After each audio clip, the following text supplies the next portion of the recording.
Buenas tardes, hermanos. Los saludo en el nombre del Señor. Les invito a abrir su copia de las Biblias en Éxodo, capítulo 20. Vamos a leer el versículo 3. Hoy día, con la ayuda del Señor, vamos a continuar con la segunda parte del primer mandamiento. Éxodo 23. Dice, no tendrás dioses ajenos delante de mí. No tendrás dioses ajenos delante de mí. Y el domingo pasado, hermanos, meditamos en la necesidad de conocer a Dios en primer lugar, para luego poder adorarlo en espíritu y en verdad. De lo contrario, adoraríamos a una persona que no conocemos. Nosotros estábamos viendo la importancia de ese conocimiento. Meditamos en que solamente se puede conocer al Señor cuando Él se revela al pecador, se revela a la persona. Es decir, el Señor es soberano en la salvación, ya que conocerle implica también salvación. El que le conoce al Señor es porque ha sido salvado por la gracia. Y el que no le conoce está todavía muerto en delitos y pecados. Hicimos unas diferencias acerca del conocimiento intelectual y del conocimiento espiritual también. Y citamos pues el pasaje de Mateo, capítulo 11, versículos 25 al 27, donde la palabra del Señor dice: en aquel tiempo, respondiendo Jesús, dijo: te alabo, Padre, Señor del cielo y de la tierra, porque escondiste estas cosas de los sabios y de los entendidos y las revelaste a los niños. Sí, Padre, porque así te agradó. Todas las cosas me fueron entregadas por mi Padre, y nadie conoce al Hijo sino el Padre, ni al Padre conoce alguno sino el Hijo, y a aquel a quien el Hijo lo quiera revelar. Entonces, la búsqueda de Dios no es una búsqueda en el intelecto, no es una búsqueda por medio de la razón.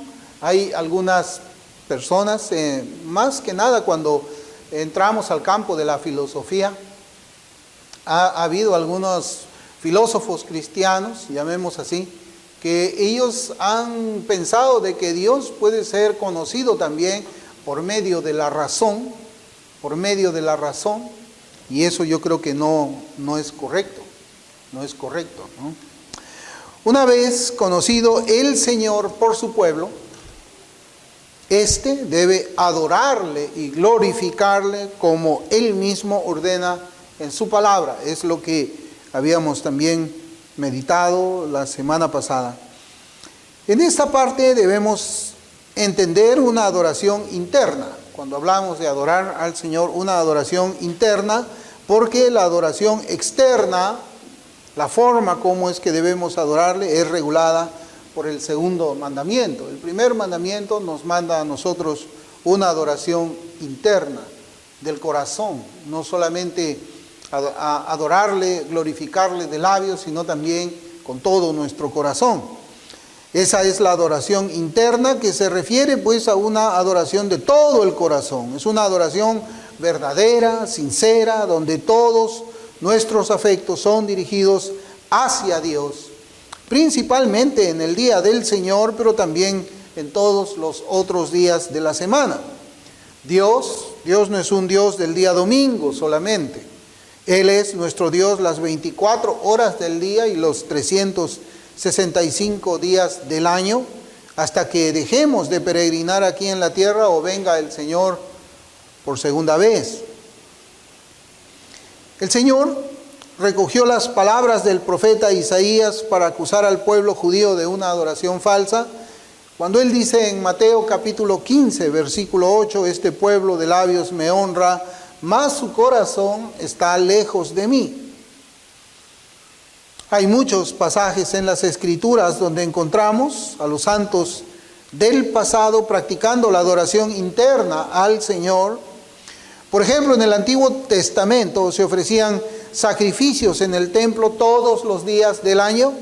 Ahora nosotros somos el templo de Dios para ofrecerle sacrificios que brotan desde nuestros corazones y se revelan a través de nuestros afectos, nuestros pensamientos.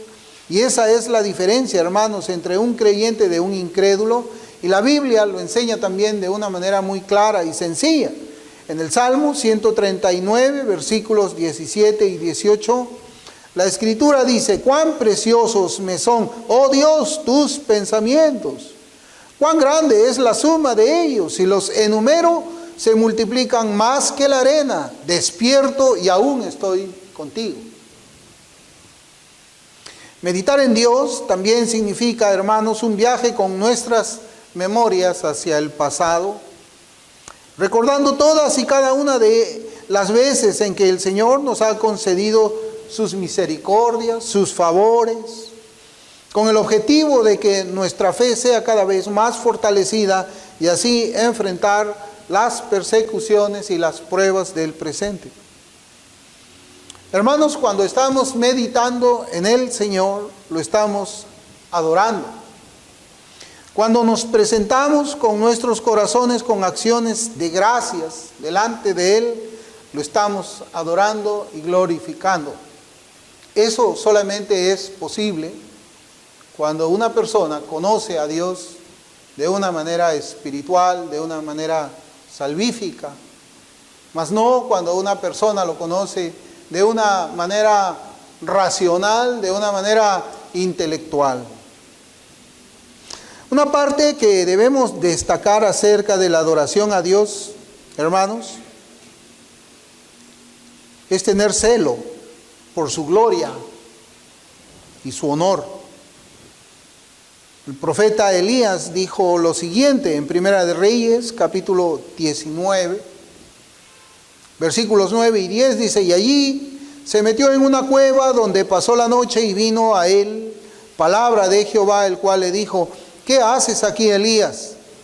Él respondió: he sentido un vivo celo por Jehová, Dios de los ejércitos, porque los hijos de Israel han dejado tu pacto, han derribado tus altares y han matado a espada a tus profetas, y solo yo he quedado, y me buscan para quitarme la vida.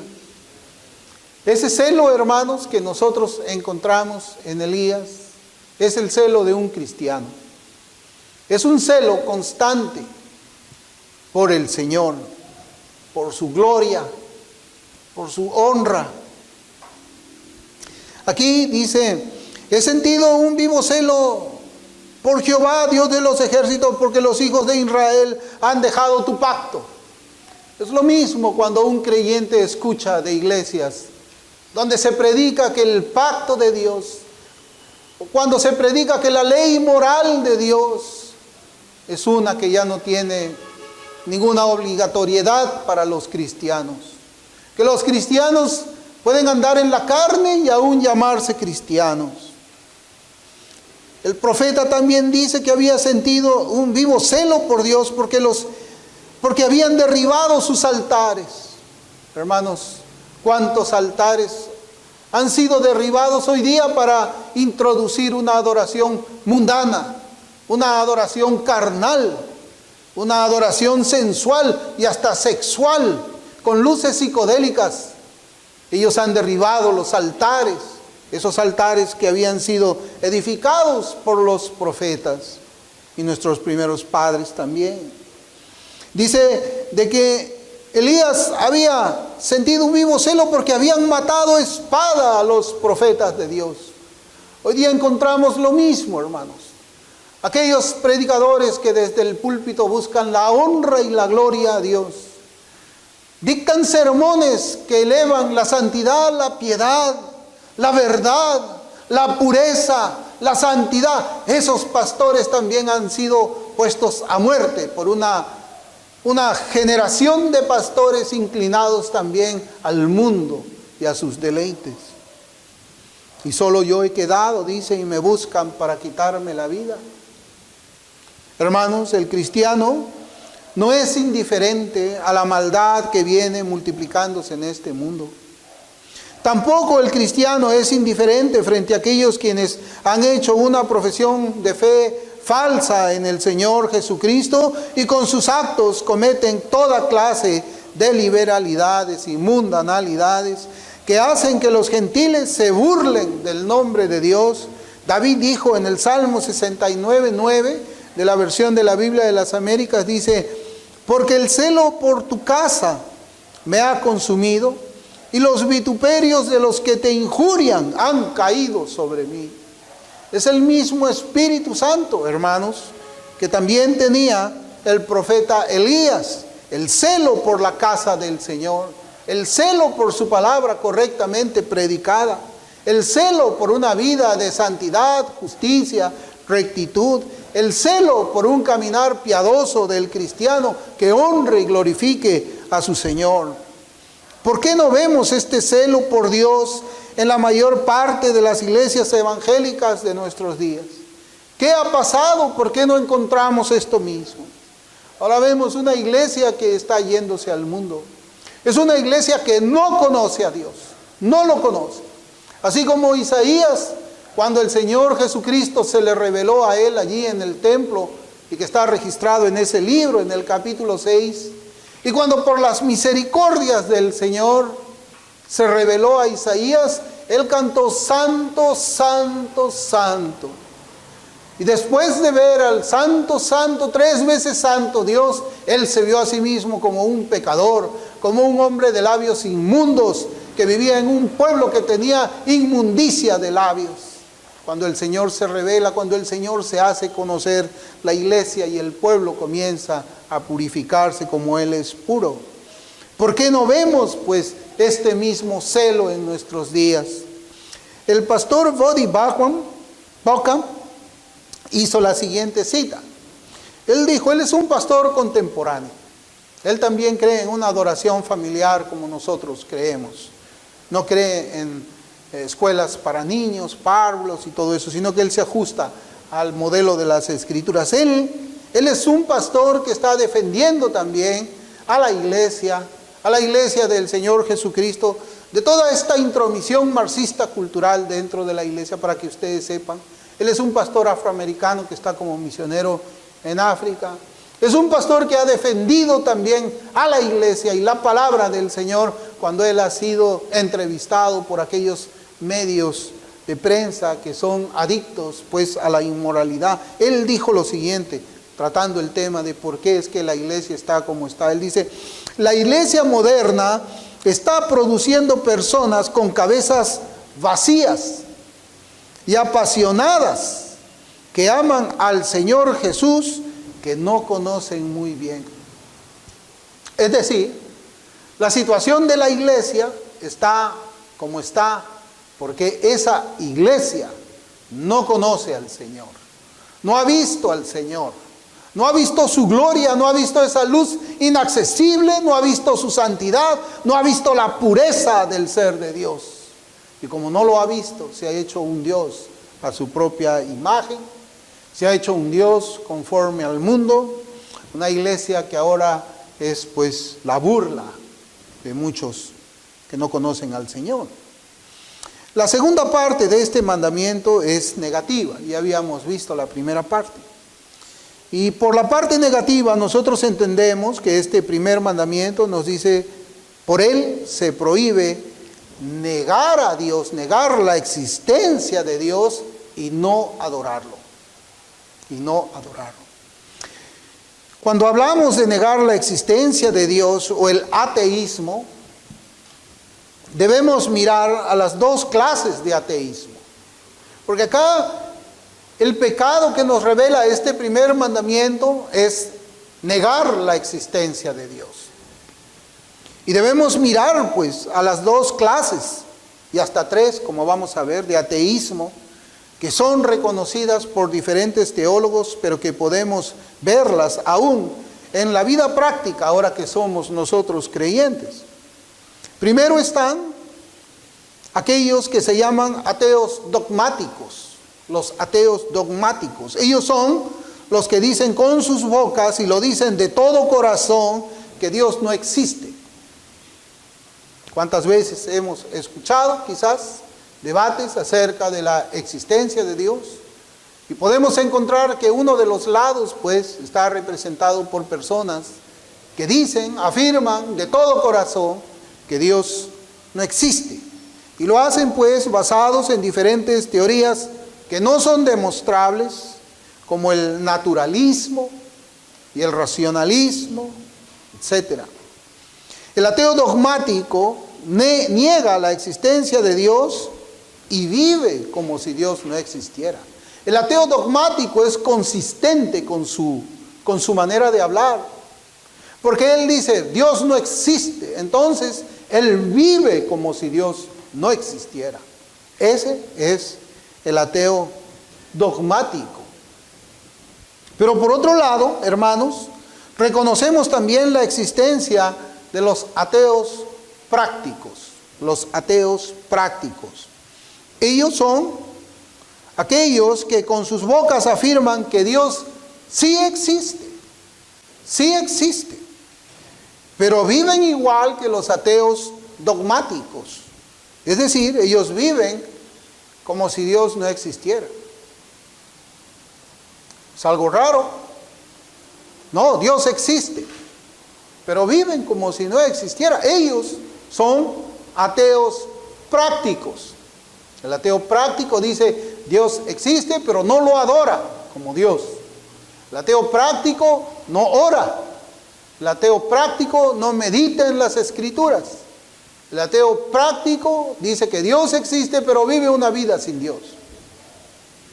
Por eso lo podemos encontrar a esta clase de ateo práctico en la Biblia, en un solo versículo, de muchos, como yo he venido citando también los Salmos, pero en Tito capítulo 1, versículo 16,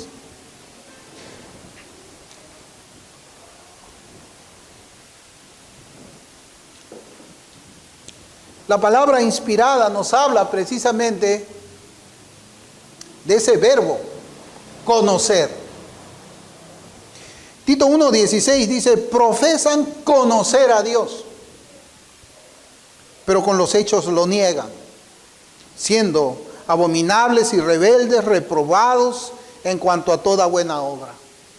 Estas personas decían con sus labios que conocían a Dios, pero no de una manera salvífica, no de una manera regenerativa, sino solamente de una forma racional e intelectual.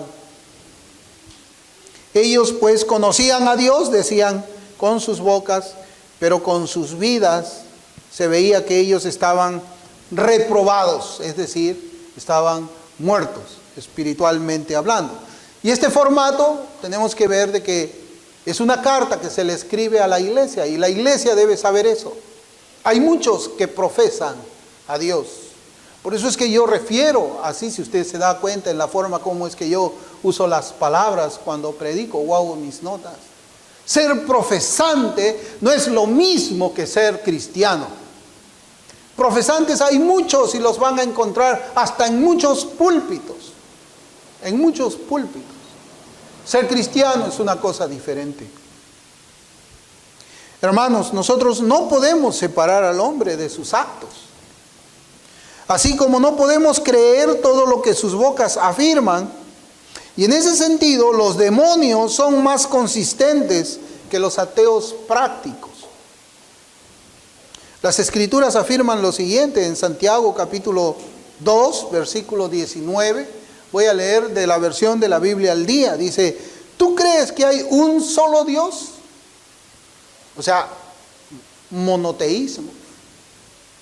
No estamos hablando de politeísmo, sino acá está hablando de un solo Dios, el único, el absoluto, el verdadero. ¿Tú crees que hay un solo Dios?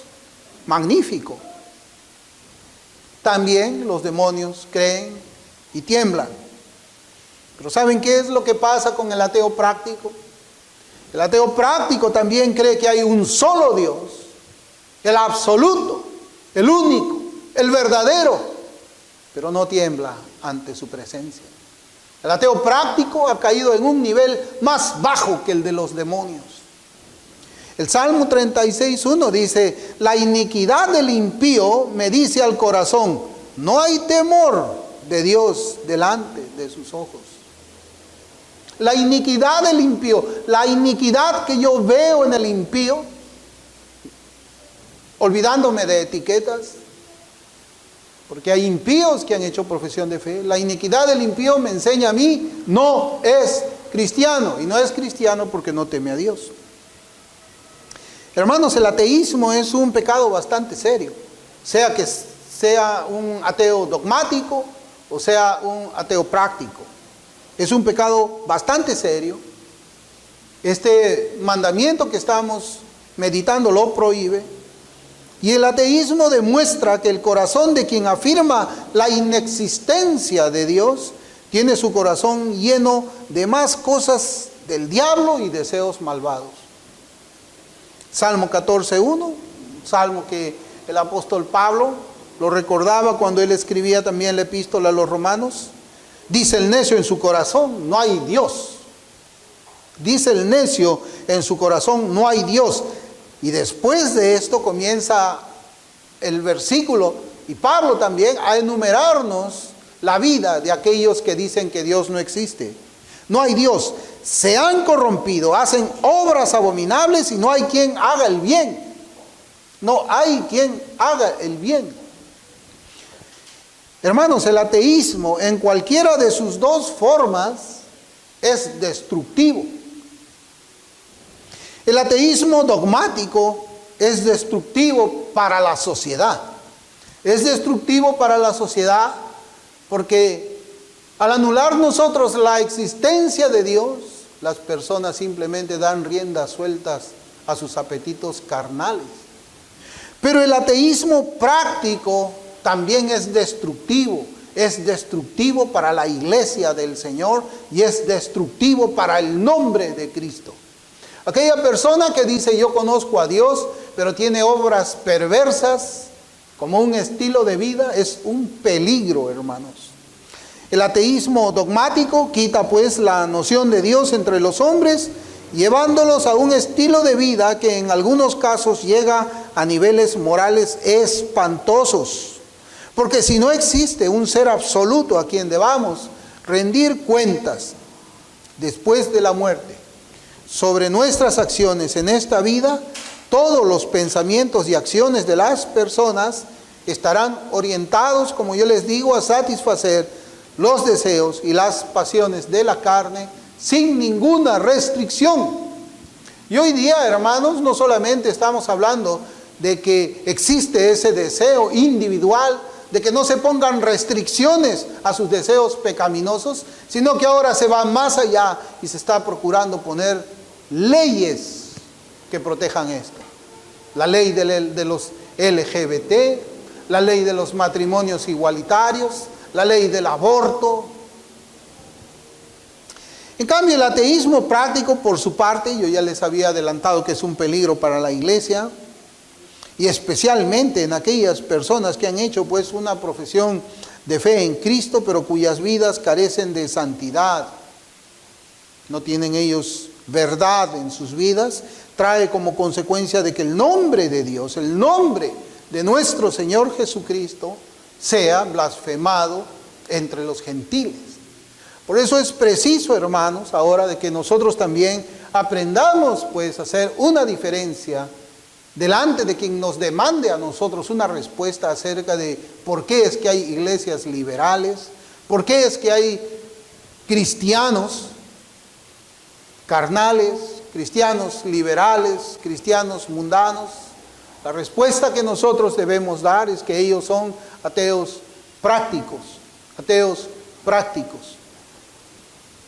Y en este punto yo les había hablado también de otra clase de ateísmo. Quizás en las teologías sistemáticas podemos hallar al ateo práctico y al ateo dogmático, pero también hay una clase de ateísmo, hermanos, que nosotros podemos notar que existe también en el ámbito en el que nosotros nos movemos, y es el ateísmo imaginativo. El ateísmo imaginativo, donde el hombre cree que existe un Dios. Sí, cree que existe un Dios, pero no cree en el único Dios verdadero. No cree en ese Dios. Dice, sí, existe un Dios, un único Dios. Yo soy monoteísta, pero no cree en el Dios de la Biblia. No cree en el Dios de la Biblia. Y allí podemos nosotros recordar a la religión judía, a los judíos del Antiguo Testamento, quienes no creen ni adoran al Dios verdadero. Hermanos, y esto de acá le puede quizás resultar un poco extraño para muchas personas. Vivimos en un cristianismo donde el dispensacionalismo prácticamente ha copado todo lo que son las iglesias, y la teología del pacto solamente es instruida en pocas iglesias. Pero los judíos, ellos nunca han creído, todos, la gran mayoría no ha creído en el Dios de la Biblia, ni en el tiempo del Antiguo Testamento, ni en nuestros días. ¿Y sabe por qué?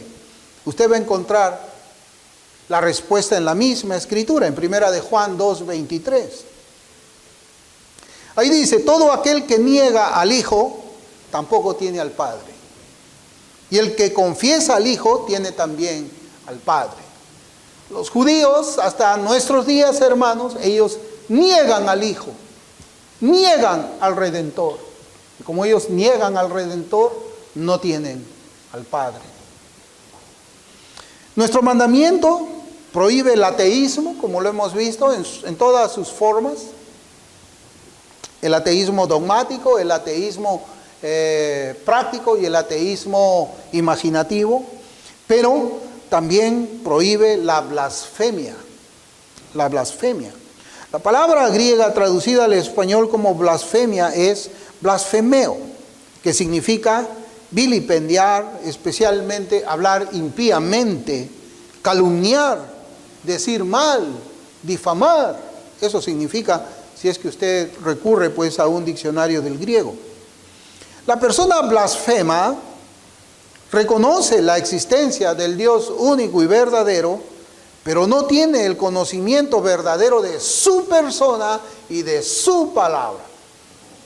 No tiene el conocimiento verdadero. Y yo lo que quisiera es que resaltemos la palabra reconocimiento, porque yo he dicho así, la persona blasfema reconoce la existencia de Dios, reconoce, como diferente de la palabra conocer. Reconocer la existencia de Dios es distinto a conocer a Dios. Es distinto, es decir, afirma la existencia del Dios de la Biblia. Ellos sí dicen, existe Dios, el Dios de la Biblia existe, pero no tienen una relación salvífica con Él.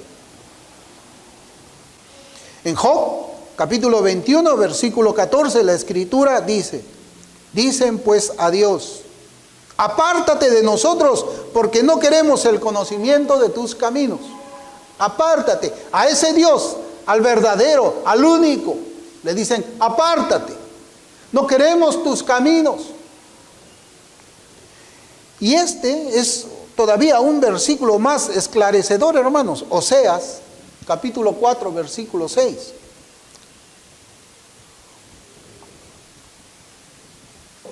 Oseas, capítulo 4, versículo 6. Y acá también tenemos la palabra conocimiento. Dice, mi pueblo fue destruido porque le faltó conocimiento. Por cuanto desechaste el conocimiento, yo te echaré del sacerdocio, y porque olvidaste la ley de tu Dios, también yo me olvidaré de tus hijos. El comentario de John Gill, hermanos, es pertinente y nos ayudará en establecer la diferencia entre reconocer y conocer al Dios vivo. John Gill cita y dice de esta manera, esto no debe entenderse por aquellos que son el pueblo del Señor por gracia especial, porque no puede destruirlos, al menos con destrucción eterna. Con destrucción eterna. Hermanos, el pueblo de Israel, el pueblo que nosotros encontramos en el Antiguo y el Nuevo Testamento, el Israel en la carne, el Israel étnico, fue un pueblo que tuvo muchos privilegios dados por el Señor de la gloria. Pablo dice que ellos tuvieron mucha ventaja. ¿Por qué? porque recibieron la palabra de Dios. Eso dice Romanos 3:2. Pero fíjense, hermanos, que Judas Iscariote fue uno de esos tantos que tuvieron esa ventaja. El malvado rey Acab también tuvo esa ventaja. Toda la generación que pereció en los días de Moisés, sin entrar en la tierra prometida, también tenía esa ventaja, porque el Señor les hablaba por medio del profeta Moisés. Sin embargo, muchos de aquel pueblo perecieron por falta del conocimiento salvífico, y sus vidas fueron unas que hicieron que muchos blasfemen el nombre del Señor.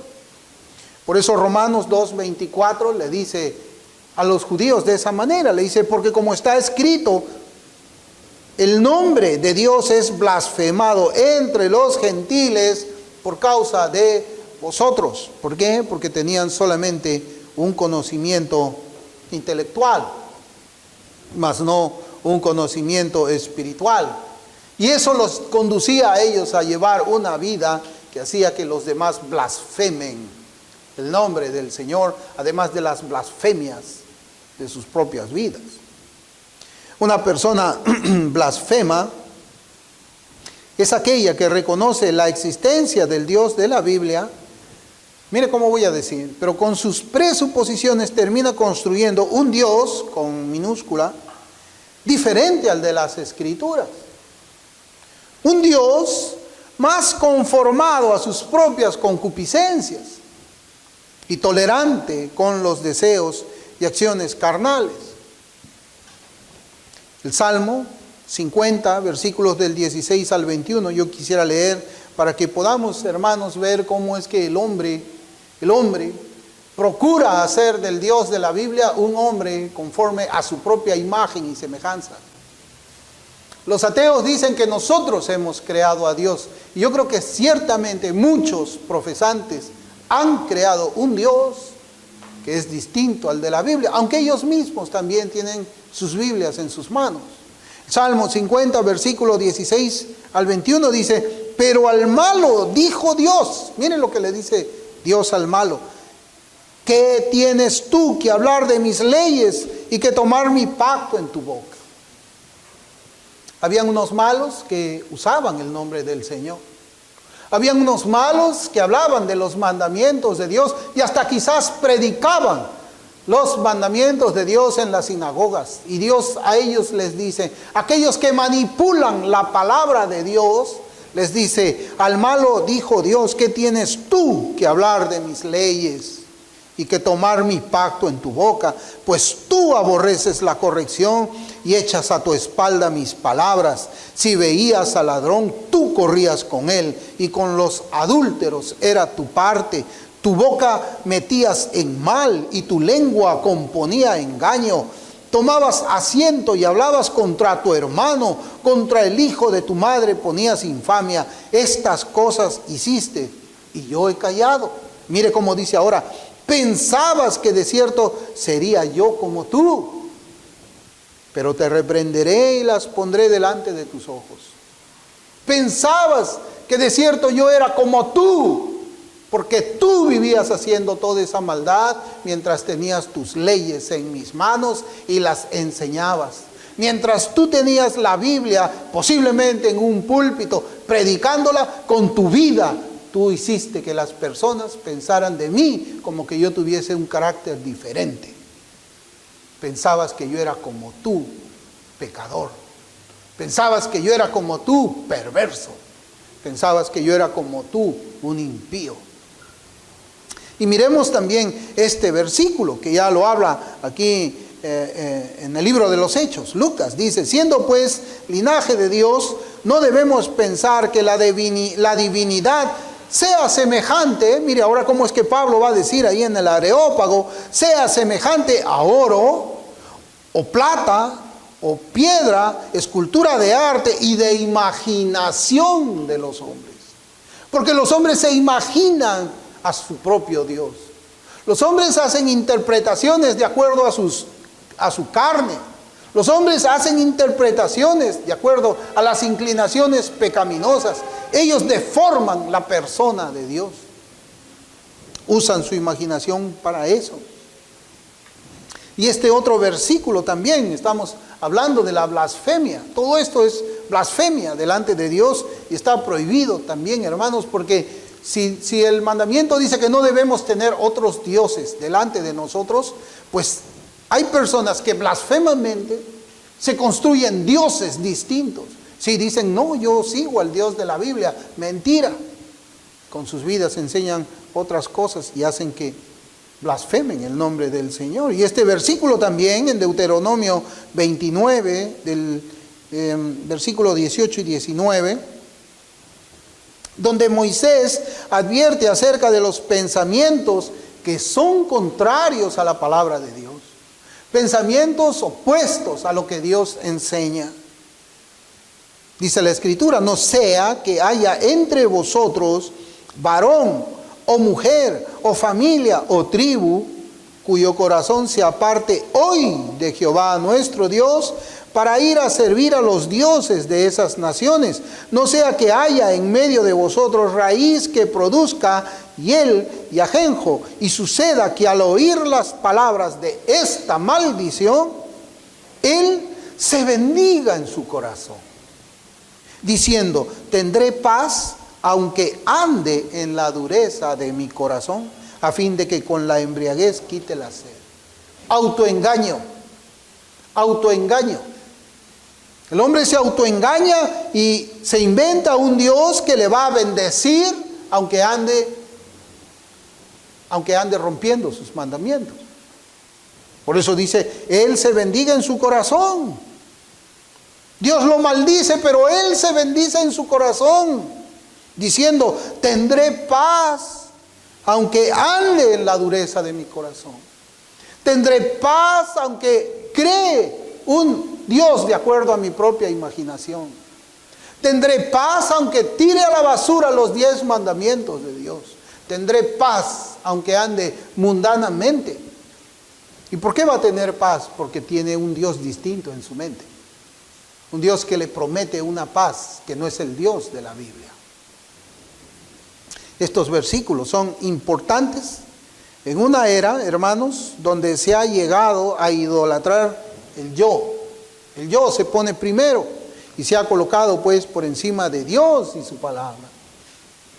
Entonces, hermanos, podemos decir de que no tener pensamientos honrosos y dignos hacia Dios y creer en el corazón de que sus mandamientos pueden ser burlados es una blasfemia que es condenada también en el primer mandamiento de este decálogo.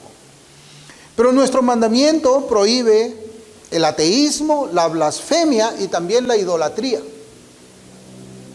Es decir, tener a Dios y a otros dioses más. Está prohibido eso por este mandamiento. Y la idolatría puede dividirse, hermanos, en acciones externas y en sentimientos del corazón. Uno puede tener idolatría externa y también en el corazón. Por ejemplo, la idolatría del corazón es la más sutil. Es más fácil hablar de la idolatría cuando hablamos de un yeso, de una madera, de una pintura, y las personas están arrodillados, rindiéndoles honor, rindiéndoles gloria, adorándole. Esa idolatría es demasiado fácil y evidente para que nosotros podamos darnos cuenta, pero la que es sutil es la idolatría del corazón. Por ejemplo, la idolatría a la criatura, la idolatría a los hombres. Y se da cuando la mente, mire, la mente, la voluntad y los afectos están puestos sobre las criaturas por encima de Dios y su palabra. Por eso Mateo 10:37 dice, el que ama a padre o madre más que a mí, idolatría. Idolatría del corazón. En mi corazón está primero mi mamá, mi papá, mi esposo, mi esposa, mis hijos. Y después está Dios. Cuando algo, hermanos, también esta clase de idolatría, yo también quisiera que la veamos. Cuando algo, ya estamos hablando de una cosa, de una actividad, es más agradable para nosotros que Dios mismo, ya no hablamos de personas, Por ejemplo, el fútbol los días domingo. El fútbol los días domingo. Obedecemos a Dios y guardamos el día del Señor. O nos inventamos algo para anular el mandamiento y satisfacernos a nosotros mismos. Eso es idolatría también. No es una idolatría a las personas, es una idolatría a algo, a una cosa que me gusta, que satisface. La codicia también, la Biblia dice que es idolatría, el amor al dinero, cosas. Pues este primer mandamiento prohíbe también que nosotros pongamos alguna cosa, alguna actividad, algún deseo carnal, algo que le guste a nuestra carne, a una persona por encima de Dios. Cuando tememos más a las personas que a Dios también. Eso es una manera de idolatría, hermanos. Proverbios 29, 25 dice, el temor del hombre pondrá lazo. El temor del hombre pondrá lazo, mas el que confía en Jehová será exaltado. ¿Cuántas veces podemos ver esa idolatría a los pastores también? Hay algunos pastores a quienes no se les puede tocar, aunque definitivamente su doctrina ya raya con doctrinas ateas. No se les puede tocar, porque si acaso alguna persona se atreviese siquiera a decir de que está enseñando falsa doctrina, será pues sujeto de apedreamiento por aquellos quienes idolatran al hombre por encima de Dios y su palabra. Así que debemos guardarnos nosotros, hermanos, acerca de estas tres cosas que prohíbe la palabra del Señor en este mandamiento. El ateísmo, sea un ateísmo práctico o un ateísmo imaginativo. Tenemos que guardarnos de la blasfemia al Señor y también tenemos que guardarnos de la idolatría. Este primer mandamiento pues es muy amplio, pero gracias al Señor tocamos los puntos principales de lo que se nos obliga por medio de Él. Vamos a orar, hermanos.